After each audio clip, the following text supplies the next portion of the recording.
اب 15ویں صدی میں ہم ہیں. اب ایک بات میں کہہ رہا ہوں اور وہ میری ذاتی رائے ہے، گمان، اندازہ، اس میں مجھ سے اختلاف کرنے کا ہر ایک کو حق ہے. میرے نزدیک 15ویں صدی ہجری اب مجدد کامل الامام المہدی سلسلہ تجدید خلافت کی آخری کڑی کے ظہور کا وقت ہے. اس میں مجھے ایک تو قرآن مجید سے اشارہ ملا ہے، اشارہ ہے، میں اسے تفسیر نہیں کہتا.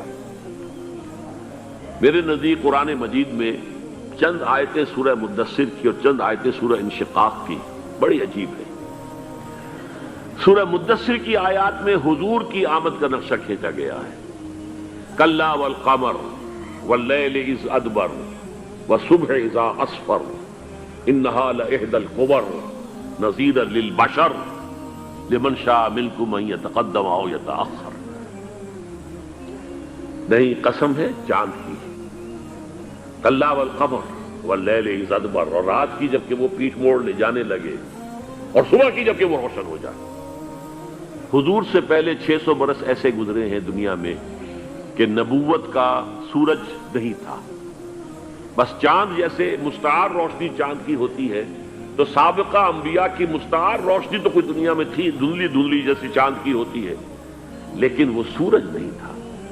لیکن اب وہ رات ختم ہو رہی ہے، واللیل اذ ادبر جا رہی ہے. محمد صلی اللہ علیہ وسلم کا سورج، یہ شمس نبوت و رسالت طلوع ہو گیا.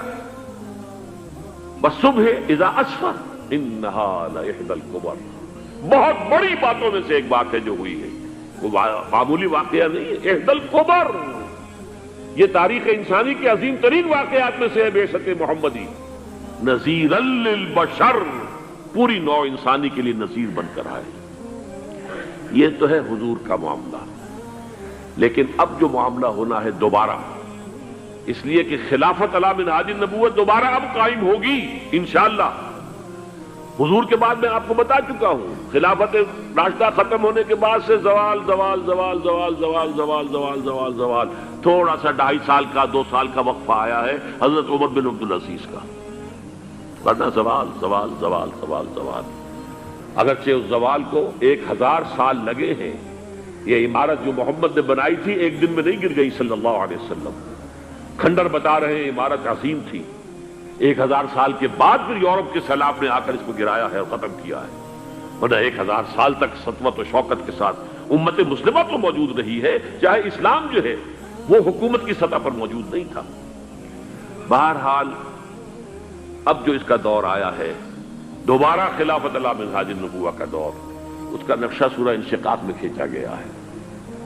فلا اقسم بالشفق. اب دیکھیے سورج غروب ہو گیا. حضور کی بعثت کے وقت وہ سورج رسالت طلوع ہوا تھا، اب وہ سورج غروب ہو چکا ہے. سورج کے غروب ہونے کے بعد صرف روشنی رہ جاتی ہے شفق کی، سرخ سی، بس وہی باقی رہ گئی. اور باقی کیا رہ گیا؟ بدا الاسلام غریبا ویسعود کما بدا فطوبی للغرباء. فلا اقسم بالشفق واللیل وما وسق. رات کی سی تاریکی ہے اور جو کچھ اس نے اپنے اندر جمع کر لیا ہے. والقمر اذا اتسق، اور قسم ہے چاند کی جبکہ وہ بھر جائے. پورا بھرتا ہے کتنے دنوں میں؟ 14 دن میں. اور 14 صدیوں کے بعد اب پہلی صدی کا جس نے کہ تجدید کامل کی عمر بن عبدالعزیز، 14 صدیوں کے بعد اب 15ویں صدی میں الامام المہدی کے ظہور کا وقت قریب ہے. اب جو کچھ مجھے حضرت امام المہدی کے بارے میں کہنا ہے، دوبارہ اپنی بات دہرا رہا ہوں، یہ میرا ذاتی گمان ہے، اختلاف کیا جا سکتا ہے. میرا گمان یہ ہے کہ یہ اب جو مجدد آئیں گے وہ حضرت مہدی ہوں گے. پہلی بات تو یہ جان لیجئے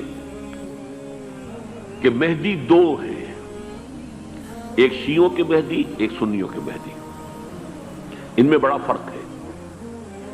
شیعہ حضرات مہدی کو مانتے ہیں، وہ ان کے 12ویں امام ہیں. ان کے عقیدے کے مطابق انہیں پیدا ہونے کے فوراً بعد اس اندیشے سے کہ انہیں قتل کر دیا جائے گا ایک غار میں چھپا دیا گیا تھا.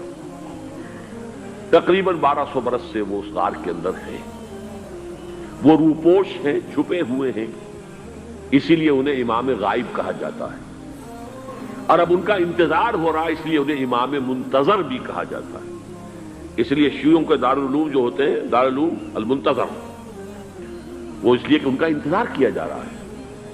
تو یہ ہے، اب وہ ان کا خیال ہے کہ آخری دور میں، آخری زمانے میں وہ ظاہر ہو جائیں گے، غار سے نکل